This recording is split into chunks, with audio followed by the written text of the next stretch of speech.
değil mi? Bu He. onların yılgın biliyor. Bu adam nasıl Sen o cesaret vereceksin olur mu?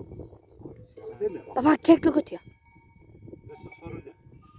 Gerçekten birbirine kaçtı öteye zaman. Tuzak kurarak yakaladı. Ve Bu yılgın olduğunu ya, kokusundan biliyor. Canavar olduğunu biliyorum ben. çobanlar dinlenme tesislerine hoş geldiniz. Melemenimiz 15 lirada satılmaktadır. Çayımız hediyedir. Aynen Kaptanlarımıza öyle. duyurulur. Burada hazır kuzu kesme de var. Nasıl dedin başka? Tamam kapat.